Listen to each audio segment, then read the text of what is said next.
Jadi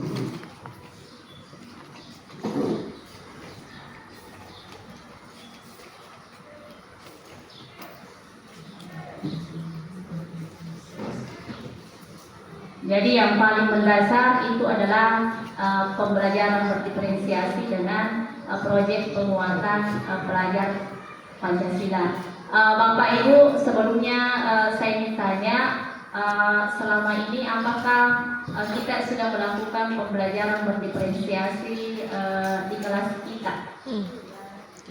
Sudah. Jadi tahun lebih ya, artinya sebenarnya hal ini tidak lumrah lagi. Sudah ditahu yang mana yang dikatakan pembelajaran berdiferensiasi.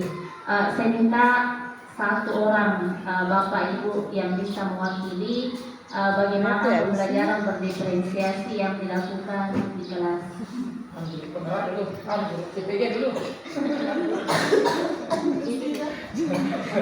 Bapak Ibu baru mana? Silakan.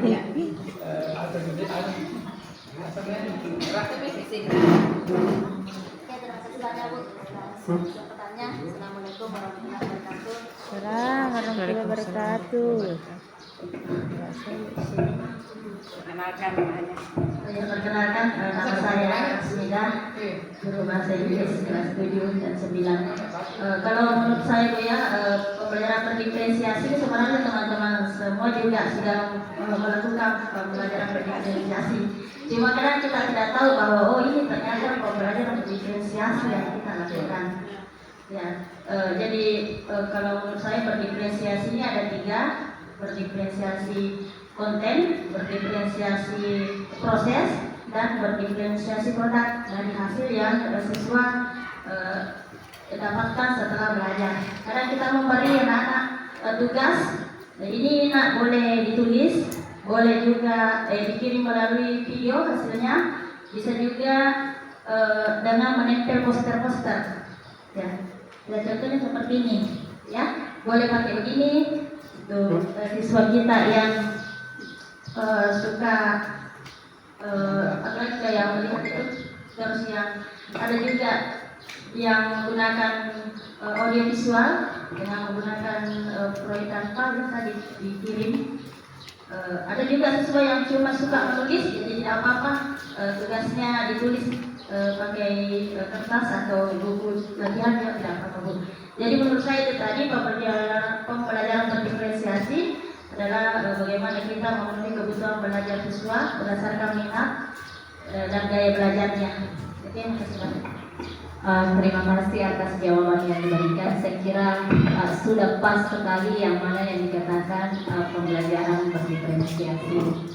Jadi tadi apa yang diutarakan oleh Ibu, kalau kita perhatikan dari kata diferensiasi, artinya ada perbedaan. Kita memberikan pembelajaran kepada peserta didik kita, jangan disamakan. Kenapa? Karena setiap peserta didik itu memiliki kemampuan yang berbeda-beda. Sehingga apa? Seyogianya di kurikulum merdeka, mereka dimerdekakan dalam belajarnya sesuai dengan kebutuhan peserta didik. Bisa kita lihat slide yang ada di atas. Mungkin pada saat awal pembelajaran kita akan bertanya ke siswa kita, peserta didik kita, apa kabarnya hari ini? Mungkin ada yang memilih A, ada yang memilih B, C, atau D. Nah, pada saat kita mengetahui kabar mereka, pada saat pembelajaran bisa saja kita akan memberikan perlakuan yang berbeda. Ya. Misalnya si A, dia senang, kita akan memberikan pelajaran yang berbeda dengan yang misalnya si D yang sedang sakit. Jadi seperti itu. Artinya ada perbedaan yang kita berikan pada saat pembelajaran. Saya minta Bapak Ibu perhatikan di atas. Sebelum kita masuk ke materi, silakan dijawab pertanyaan di atas. Kemudian saya minta Bapak Ibu menggunakan aplikasi Classpoint, ya.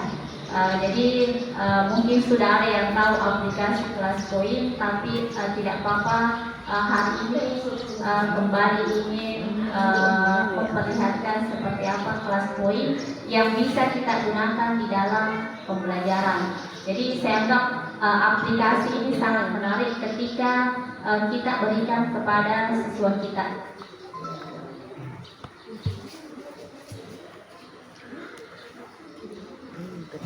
Saya minta Bapak Ibu silakan bisa menggunakan HP, bisa menggunakan laptop, kemudian cari situsnya Classpoint.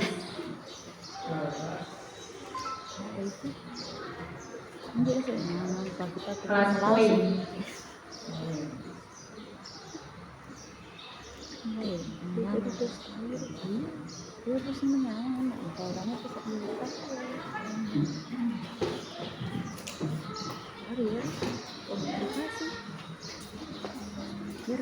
Bapak Ibu silakan masukkan kode AL1M4N, kodenya di atas. AL1M4N.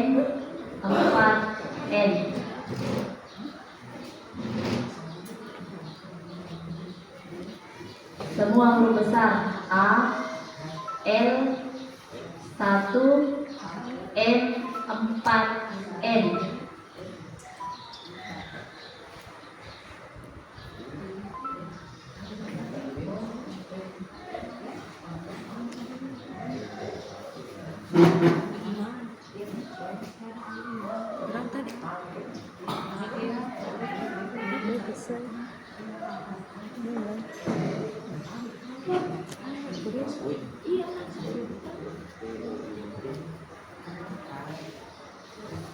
Dia bisa poin lah. Kalau sudah masuk di Bisa diulang kodenya. kodenya ini yang di sudut atas AL1M4N. Sama aja nak kawin dipakai teh.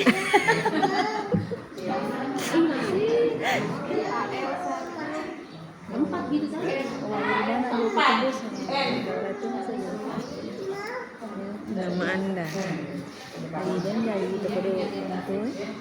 Ayo. Aku kira Google tamu kok ya. Iya. AL1M4N.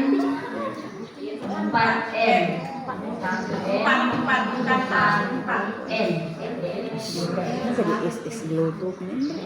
Di TV tidak ada. Di mulut. Di telinga ada.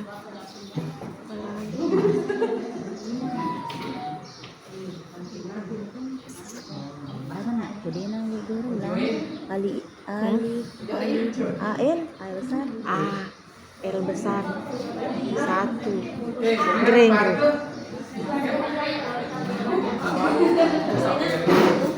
Yang sudah masuk di kelas silakan dijawab. Silakan dijawab. Pertanyaannya tadi, tahukah kamu di dagu ada, di mata ada, di pipi tidak ada, di mulut apalagi, di telinga ada, apalagi di kaki, apakah itu?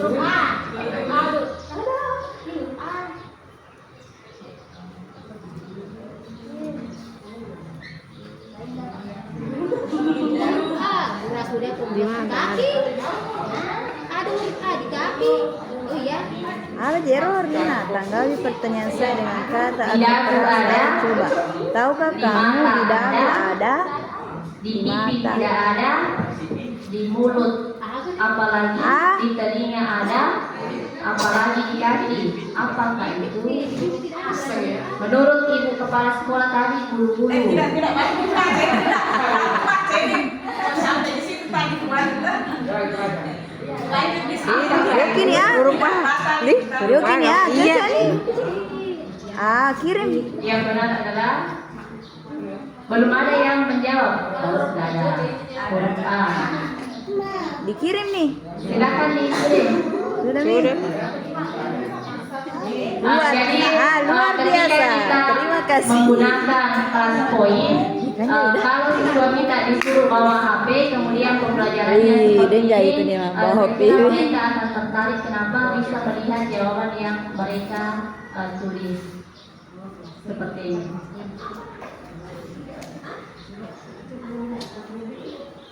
Saya tulis pertanyaannya. Pernah juga ini kelas poin kali dia tuh dia sebenarnya kemarin tuh kurang poin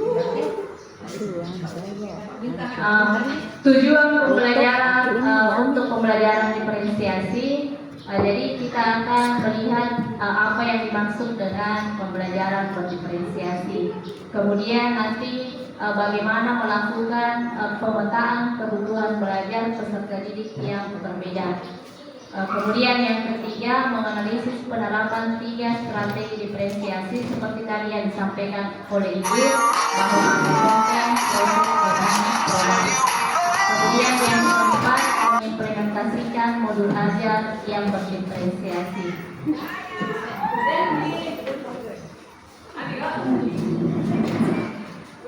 Nah, yang menjadi pertanyaan, yang mana yang dikatakan pembelajaran berdiferensiasi?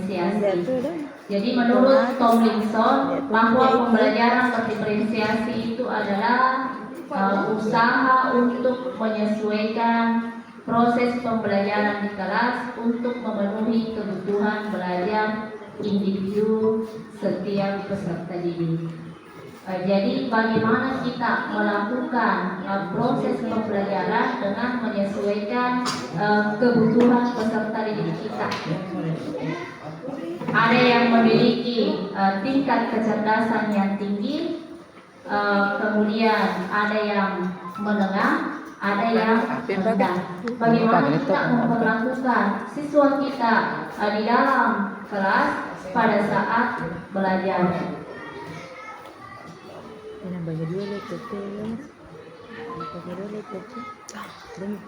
Nah, apa keterlibatan guru dengan peserta didik? Jadi keterlibatan guru dalam kurikulum Merdeka untuk pembelajaran berdiferensiasi, yang pertama adalah kita merencanakan konten atau materi. Jadi kita merencanakan konten dengan materi, konten atau materi yang akan kita ajarkan. Kemudian yang kedua adalah merencanakan proses yang berhubungan dengan bagaimana cara kita mengajarkan sehingga peserta didik kita itu memahami materi yang akan kita ajarkan. Kemudian yang ketiga, bagaimana kita merencanakan produk kepada peserta didik kita sehingga mereka bisa membuat produknya sesuai dengan kemampuan dia. Nah, adapun keterlibatan peserta didik di sini, kita harus melihat kebutuhan belajarnya. Apa itu? Yang pertama adalah kesiapan belajar. Siap kalian. Bagaimana tingkat kecerdasannya? Ini masuk di dalam kesiapan belajar. Bagaimana perasaannya? Kemudian berikutnya adalah minat belajar. Apa yang dia sukai? Apakah misalnya ketika datang di sekolah 3 mata pelajaran, misalnya bahasa Inggris, matematika, dengan IPA, tidak suka misalnya bahasa Inggris, ya? Dia lebih suka misalnya matematika. Nah, jangan kita menganggap bahwa karena anak ini tidak suka misalnya bahasa Inggris, pada saat yang kita cuekkan. Justru kita karena sudah tahu bahwa anak ini dia misalnya lebih senang ke matematika, kita manfaatkan matematikanya di pembelajaran bahasa Inggris. Anak ini misalnya suka seni, jadi kita manfaatkan seninya di pembelajaran yang lain.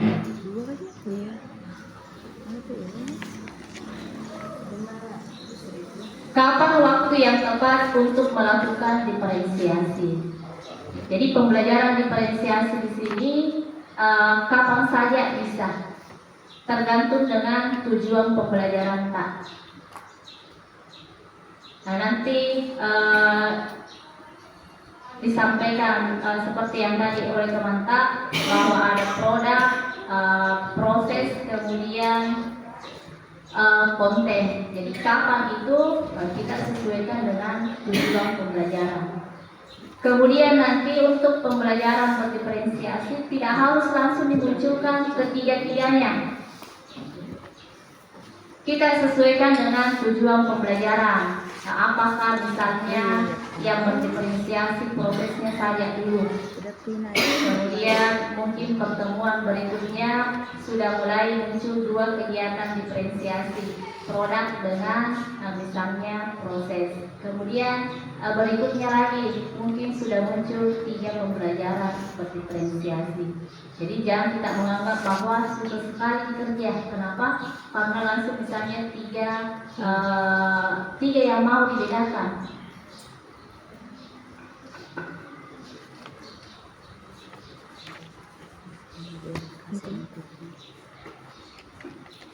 Nah, bagaimana kita mengetahui bahwa siswa kita ini dia memiliki kelebihan-kelebihan terhadap misalnya mata pelajaran.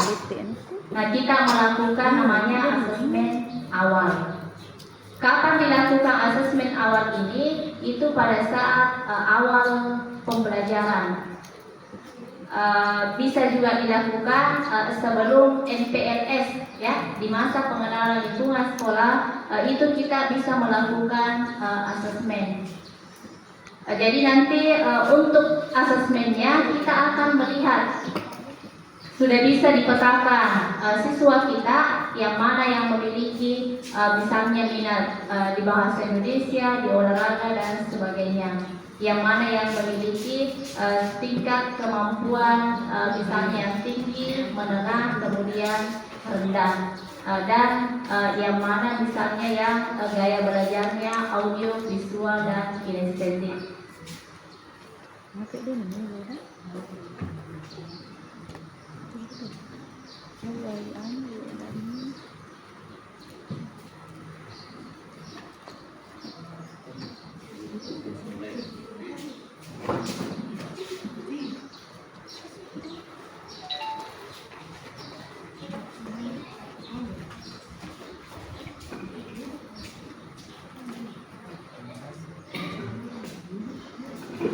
Jadi Bapak Ibu, saya akan perlihatkan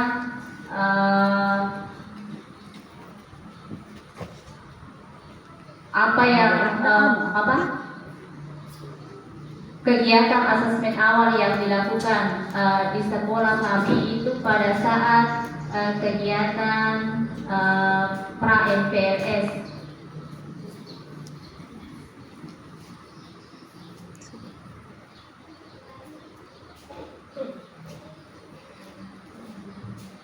Mana kok deh?